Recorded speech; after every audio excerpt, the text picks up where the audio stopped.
Hi dear students, welcome back to tuition point. Previous video में हम discuss कर चुके हैं हाफ एडर। ये एडर का सेकंड पार्ट है फुल एडर, जो कि आज हम स्टडी करने वाले हैं। इस वीडियो में हम ये जानेंगे कि फुल एडर कितने बिट्स को जो है वो ऐड करता है, किस तरह इसका लॉजिकल डायग्राम बनता है और किस तरह इसके हम एक्सप्रेशन बनाएंगे सम के और कैरी के। तो वीडियो को अपनी बिल्कुल स्किप नहीं करनी और लास्ट तक देखनी है। तो चलिए वीडियो को स्टार्ट कर लेते हैं। Hey there. Subscribe to my channel. And also press this bell icon.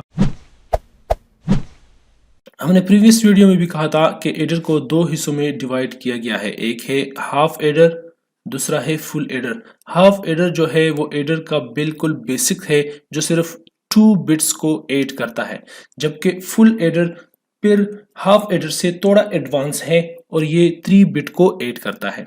3 bit को किस तरह ऐड करता है? दो जो है वो इनपुट होते हैं ए एंड बी, और जो तीसरा बिट है वो कैरी होता है। फॉर एग्जांपल एक एग्जांपल है कि ऐड 1011 विद 1010। ये दो बाइनरी नंबर्स है और कह रहा है कि इसको ऐड करो, तो हम इसको ऐड करते हैं। फॉर एग्जांपल 1011 और 1010। अब देखो 10 को जब हम ऐड करते हैं तो ये 2 बिट्स है, तो 2 बिट्स तो हाफ एडर इजीली जो है वो ऐड कर सकता है, इससे आता है 1। लेकिन अगर ये सेकंड बिट हम देख ले, सेकंड बिट, तो ये क्या है? 1+1। सो 1+1 से आता है 100 यहां पर होगा, जबकि 1 यहां पर कैरी हो जाएगा। अब यहां पर अगर आप देख लो तो ये 3 बिट्स है, दो जो है वो एक सपोज ये ए है, ये बी है, दो इसके बिट है, और ये तीसरा वन जो है ये कैरी एन है, राइट? ये कैरी एन है। तो ये कैरी एन जो है ये फिर हम फुल एडर में ऐड कर सकते हैं। ये अब हाफ एडर से ऐड नहीं हो सकता क्योंकि यहाँ पर अब 3 बिट्स है। सो 1+0 से आता है 1 और 1 से आता है 100। ये 1 कैरी, तो यहाँ पर कैरी आ जाएगा। तो ये चीज जो है हम फुल एडर में अब कवर करने वाले हैं। तो फुल एडर जो है वो कॉम्बिनेशनल सर्किट है, perform the addition of 3 bit, जो कि ऐड कर सकता है 3 बिट्स को। फुल एडर क्या है? देखो फुल एडर जो है ऐड कर सकता है 3 बिट्स को, और ये एडवांस वर्जन है हाफ एडर का। Half adder plus half adder, इससे बनता है फुल एडर, राइट? तो अब फुल एडर में कितने इनपुट्स होंगे? इनपुट्स जो है वो देखे, इनपुट्स कितने हैं? इनपुट्स हमने फाइंड कर लिए, वो 3 है। तो जब 3 इनपुट्स है तो हमारे पास पॉसिबल कॉम्बिनेशन कितने आएंगे? 2⁻³ इज इक्वल टू 8 कॉम्बिनेशन बनेंगे। अब इसके आउटपुट की तरफ जाते हैं। आउटपुट कितने होंगे? आउटपुट होंगे 2। एक होगा कैरी आउट और एक होगा सम। ये इसका ब्लॉक डायग्राम है। 3 इनपुट्स है, A B and carry in. ये न्यू इनपुट ऐड हुआ है, और आउटपुट जो है वो 2 है, एक है सम और एक है कैरी आउट। और फुल एडर जो सर्किट है वो हम आगे चल के फाइंड करने वाले हैं। तो चलिए इसके ट्रुथ टेबल पे जाते हैं और देखते हैं कि इसका ट्रुथ टेबल किस तरह बनेगा। मैंने अभी आपको कहा कि फुल एडर जो है उनकी 3 इनपुट्स है, सो 2⁻³ इज इक्वल टू 8। इसके 8 पॉसिबल कॉम्बिनेशन बनेंगे। तो वो 8 पॉसिबल कॉम्बिनेशन क्या है? देखो एक केस में जो है वो कैरी क्या है? 0 है। अगर कैरी 0 है तो उसमें ए बी 00, 01, 10, 11 हो सकते हैं। सेकंड केस क्या है कि कैरी 1 है और पॉसिबल कॉम्बिनेशन 00 में भी 1 आ सकता है कैरी, 01 में भी 1 कैरी आ सकता है, 101 में भी 1 कैरी आ सकता है, और 11 में भी कैरी 1 आ सकता है। तो चलिए इसके सम हम देखते हैं कि इसके सम और कैरी आउट क्या हो सकते हैं। तो अब हम इनपुट और आउटपुट के दरमियान रिलेशन जो है वो फाइंड करने वाले हैं ट्रुथ टेबल से। सो 0+0+0 से कैरी भी 0 आएगा और सम भी 0 आएगा। फिर 0, 0, 1 से कैरी 0, सम 1 आएगा। सेम इसी तरह यहां पर भी कैरी 0, सम 1 आएगा। जबकि यहां पर आप देखो 0+1 से आता है 1, 1+1 से आता है 10, सो कैरी 1, सम 0। अब दोबारा 100 से 0 1 आएगा, 1 प्लस 0 प्लस 1 से आएगा 1 0, 1 प्लस 1 प्लस 0 से आएगा 1 0, 1 प्लस 1 प्लस 1 से आएगा 1, सम भी 1 कीरी भी 1। राइट, इसकी समझ आ गई। अब हमने जो है कीरी आउट भी फाइंड कर लिए और सम भी फाइंड कर लिए। अब हम इक्वेशन फाइंड करते हैं सम के लिए भी और कीरी आउट के लिए भी। सबसे पहले इक्वेशन हम फाइंड करते हैं फॉर सम के लिए हमारा इक्वेशन कैसा रहेगा, किस तरह बनेगा। तो सम के लिए ये है हमारा सी आई 0 1 और ये हो जाएगा ए एंड बी।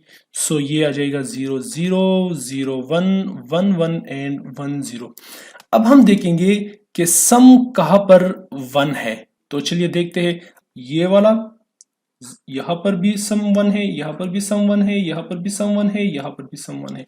याद रखो, अगर आप 0 लेते हो कि कहाँ कहाँ पर सम 0 है, फॉर एग्जांपल यहाँ पर 0 है, यहाँ पर है, यहाँ पर है और यहाँ पर है, तो फिर आप यूज करोगे प्रोडक्ट ऑफ सम या मिक्स्ड सम आप यूज करोगे। लेकिन मैं जो है, चलो मिनटर्म इजी है या सम ऑफ प्रोडक्ट इजी है, तो मैं 1 1 जो है वो यूज कर रहा हूँ। तो यहाँ पर 1 है, यहाँ पर 1 है, यहाँ पर 1 है और यहाँ पर 1 है।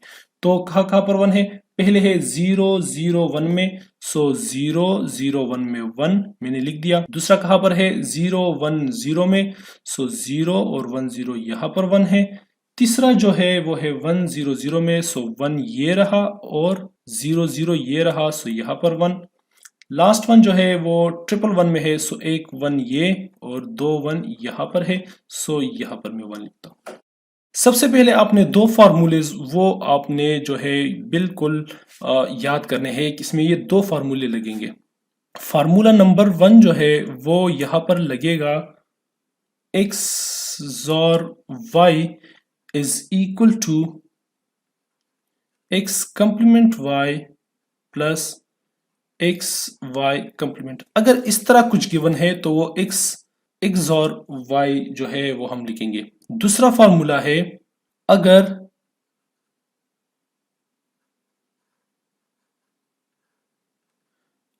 इस तरह गिवन है कि x complement y complement plus x y, तो वो इक्वल होगा x XOR y whole complement. Right, इसकी समझ आ गई। अब हम जो है इसके लिए इक्वेशन फाइंड करते हैं सम के लिए। राइट, ये दो फार्मूले जो है आपको आने चाहिए।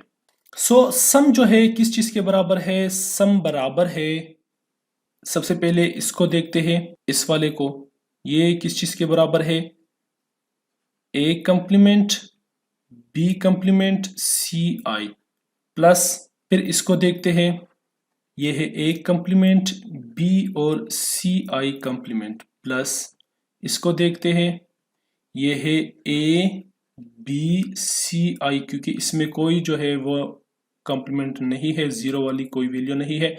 यहाँ पर जो है अब देखो, इसको ए जो है वो नॉर्मल है, जबकि बी भी कंप्लीमेंट है और सी आई भी कंप्लीमेंट है।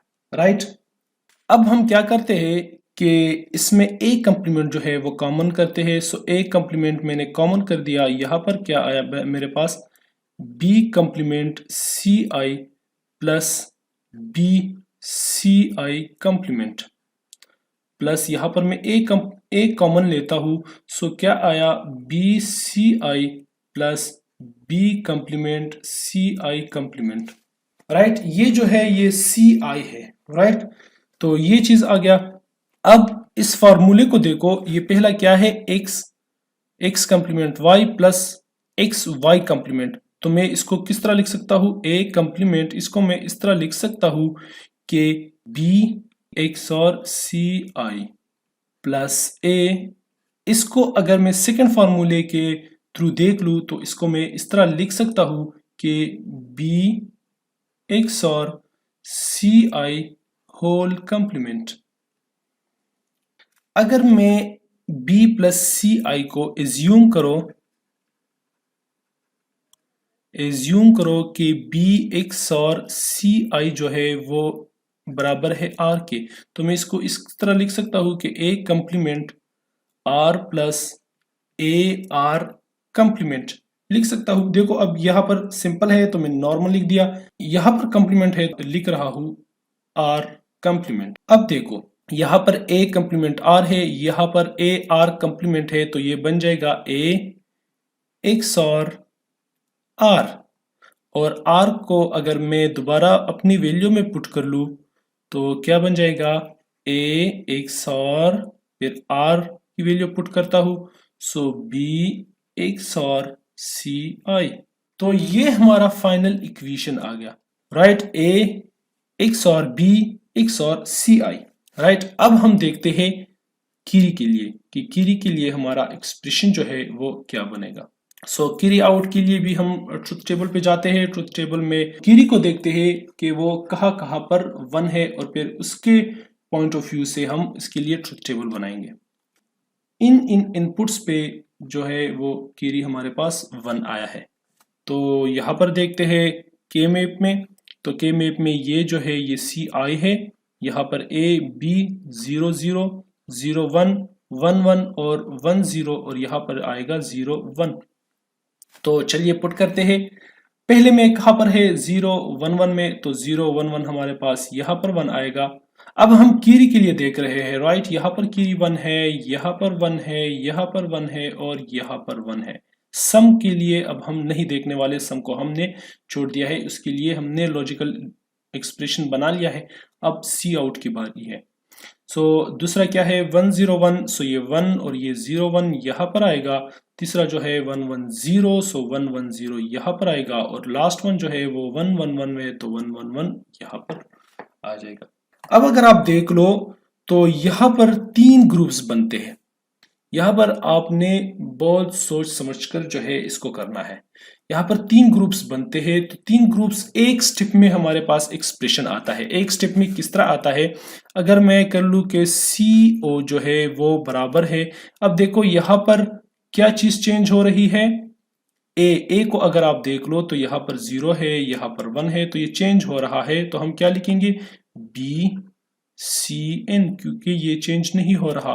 फिर इसके बाद क्या है, इस रेड वाले ग्रुप को अगर हम देख ले तो ये क्या है, इसमें सी एन चेंज हो रहा है, तो ये हो जाएगा ए बी प्लस, अगर हम इसको अब देख ले ये ब्लैक वाले ग्रुप को, तो इसमें बी चेंज हो रहा है और ए जो है वो कांस्टेंट है, सी आई भी कांस्टेंट है, सो ए सी आई। अब ये हमारे पास इक्वेशन आ गया सी आउट के लिए। लेकिन अगर मैं एक और इक्वेशन ड्रा कर लूं कि इसकी जगह में एक और इक्वेशन बना लूं, तो वो भी हम कर सकते हैं। किस तरह कर सकते हैं, उसके लिए हम क्या करेंगे, ये हम ग्रुप बना लेंगे इसका, लेकिन ये इसका हम ग्रुप नहीं बनाएंगे, इसको अलग अलग लिखेंगे। तो चलिए अब इसके लिए हम जो है वो इक्वेशन यहाँ पर डिराइव करते हैं। इसके लिए भी इक्वेशन यही है, लेकिन अगर ये इक्वेशन भी करेक्ट है, अगर कोई ये करना चाहता है तो ये भी करेक्ट है, लेकिन ये इक्वेशन जो है हम लिखेंगे कि इसका अलग ग्रुप, इसका अलग ग्रुप, और ये जो है इन दोनों का अलग ग्रुप, राइट। मैं आपको बाद में समझा दूंगा कि किस तरह जो है हमने ये क्यों किया और ये क्यों नहीं लिया, या जो है हम क्यों हमने इस तरह किया, ये मैं आपको लास्ट जब लॉजिकल डायग्राम हम बनाएंगे तब मैं आप लोगों को समझाऊंगा। तो चलिए जो है की आउट हम देखते हैं। अब इसको देखो, इसका क्या बनता है, ए कंप्लीमेंट बी और सी आई प्लस, अब इस ग्रुप का क्या बनेगा, ग्रुप का जो है वो बनेगा ए बी प्लस, इसका क्या बनेगा, इसका बनेगा ए बी कंप्लीमेंट सी आई। अब इसमें और इसमें सी आई जो है वो कॉमन है, तो हम सी आई को कॉमन करते हैं। सी आई को मैं कॉमन लेता हूं, तो क्या बचेगा, ए कंप्लीमेंट बी प्लस यहाँ पर बी कंप्लीमेंट ए या ए बी कंप्लीमेंट, और प्लस इसको ए बी अपनी जगह पर मैं रखता हूं। तो ए बी में पहले लिखूंगा प्लस सी आई। अब इसको देखो, वही पहले वाला फार्मूला है और वो बनेगा ए एक्स और बी, ये एक्स और बी है। तो अब हमारे पास ये इक्वेशन आ गया, राइट। पहले कौन सा इक्वेशन आया था और अब कौन सा इक्वेशन हमारे पास आया है। पहले ये इक्वेशन था, ये इक्वेशन और ये इक्वेशन दोनों सही है, मैं बता रहा हूं दोनों इक्वेशन सही है, लेकिन इससे लॉजिकल डायग्राम किस तरह बनेगा और इससे लॉजिकल डायग्राम किस तरह बनेगा वो मैं आप लोगों को समझाता हूं। अब हम आते हैं लॉजिकल डायग्राम की तरफ। लॉजिकल डायग्राम में हमारे पास इनपुट्स कितने होंगे, 3 इनपुट्स होंगे, एक ए बी और एक होगा सी इनपुट।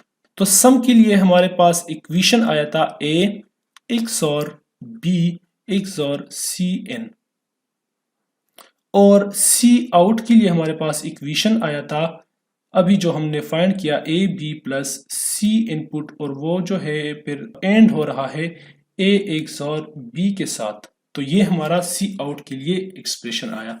तो अब हम क्या करेंगे कि ए और बी इसको अगर हम देखते हैं सम के लिए, सो ए बी जो है वो क्या हो रहे हैं, XOR हो रहे हैं। तो ये हम XOR का गेट हमने लगा लिया। तो अब यहां पर हमारे पास क्या आएगा, ए XOR B। अब ये A XOR B जो आया है ये CN के साथ भी XOR है। CN वाला इनपुट जो है वो इनपुट और A XOR B वाला इनपुट ये हम XOR के गेट से पास करेंगे तो हमारे पास आएगा सम। यहां पर जो सम आया ये सम अब इक्वल है A XOR B और XOR CN, राइट। अब हम सी आउट वाले एक्सप्रेशन को देखते हैं कि वो किस तरह डायग्राम बनेगा। सो ए एंड बी को हम एंड गेट के थ्रू पहले पास करेंगे। ए एंड बी हमने लिया, उसको एंड गेट के थ्रू हम पास करेंगे, और ए प्लस बी ये वाला ए XOR बी वाला जो है आउटपुट, ये अब ए XOR बी और सी एन को आपस में एंड करेंगे। सो ए XOR बी से हमने एक इनपुट लिया और अब सी एन से एक इनपुट लेंगे, और अब इन दोनों का, अब देखो ये ए बी है, ए बी, और ये जो है ये है सी आई ए XOR बी। तो अब इन दोनों को हम और गेट के थ्रू प्लस करेंगे और इससे हमारा आउटपुट बनेगा। तो ये अब हम और गेट के थ्रू हमने कनेक्ट किया है और इससे हमारा जो है की आया है, और ये बराबर है A B plus C I A XOR B. अब ये हमारा क्या है, फुल एडर है। हमने कहा था देखो ये क्या है, ये है हाफ एडर, हाफ एडर, और एक हाफ एडर ये रहा, ये भी हाफ एडर, और ये दोनों किस चीज के थ्रू प्लस हो रहे हैं, और गेट के थ्रू। तो यहां पर और गेट प्लस हुए तो इससे हमारा जो है फुल एडर बन गया, राइट। इसकी भी समझ आ गई। अब ये जो पहला जो हमने इक्वेशन फाइंड किया था उसको हम थोड़ा देखते हैं और उससे जो है थोड़ा उसको भी जान लेते हैं कि इससे हमारे पास क्या आएगा। वो इक्वेशन आया था कि carry out is equal to A B plus A C I plus B C I, ये इक्वेशन आया था। अगर आप पिछले उसमें देख ले तो वहां पर ये इक्वेशन आया था। अब इस इक्वेशन का लॉजिकल डायग्राम कैसा बनेगा, देखो इसका डायग्राम इस तरह बनेगा, ए बी सी आई। सो पहले ए बी, मैं ए को करता हूं, फिर जो है बी को करता हूं, एंड गेट के थ्रू पास किया है मैंने, फिर ए सी आई, सो ये ए, ये हो जाएगा सी आई, इसको मैं करता हूं एंड गेट के थ्रू, फिर बी सी आई, सो ये बी, ये सी आई, इसको मैं एंड गेट के थ्रू पास करता हूं, और फिर इन सब को और गेट के थ्रू मैं मिलाता हूं। तो पहले वाला जो इक्वेशन था वो भी सही था, लेकिन उसका लॉजिकल डायग्राम इस तरह बनेगा, और जो मैंने फाइंड किया ये दूसरा वाला एक्सप्रेशन, इसका लॉजिकल डायग्राम इस तरह बनता है। अब ये भी सही है और ये भी सही है, आपको जो सुटेबल लगे आप वो पेपर में भी लिख सकते हो और अपने लिए वो भी लिख सकते हो। लेकिन आपने अगर ये वाला डायग्राम बना दिया तो आप ये डायग्राम मत बनाओ। अगर आपने ये डायग्राम बना दिया तो ये कैरी आउट वाला, सिर्फ ये कैरी आउट वाला डायग्राम है। और सम था तो सम के लिए आप जस्ट इस तरह करोगे कि A B C I, so A B C I, A B को अलग और गेट के थ्रू पास करोगे, और फिर यहां पर जो रिजल्ट आया उसको सी एन के साथ कर लो, तो ये आपका सम हो जाएगा। अगर आपने इस तरह करना है तो भी सही है, लेकिन अगर आपने ये वाला डायग्राम बनाना है तो भी आपकी मर्जी है। मैंने दोनों जो है मेथड्स आपको सिखा दिए, सी आउट वाला कि सी आउट वाला अगर इस तरह आया तो ये करोगे, अगर आपने इस तरह फाइंड किया तो वो फिर आपकी अपनी मर्जी है, वो इसका लॉजिकल डायग्राम इस तरह बनता है। तो उम्मीद है आपको समझ आ गई होगी लॉजिकल डायग्राम का, लॉजिकल एक्सप्रेशन किस तरह फाइंड करते हैं, ट्रुथ टेबल किस तरह फाइंड करते हैं, फुल एडर का। तो अगर किसी चीज में मसला है या कोई चीज आप सही से अंडरस्टैंड नहीं कर गए हो या मुझसे कुछ रह गया हो या मैं जो है अच्छी तरह आप लोगों को समझा ना सका हो तो मुझे बिल्कुल कमेंट सेक्शन में बता सकते हैं। इंशाल्लाह वो मसला वो डाउट आपका मैं क्लियर करवा दूंगा। अगर आप लोगों ने चैनल सब्सक्राइब नहीं किया है तो प्लीज़ सब्सक्राइब कर ले और साथ में नोटिफिकेशन बिल भी ज़रूर प्रेस कर ले ताकि हमारी हर वीडियो की नोटिफिकेशन आप तक पहुंचती रहे। मिलते हैं नेक्स्ट वीडियो में, तब तक के लिए अपना ख्याल रखिएगा। अल्लाह हाफिज़।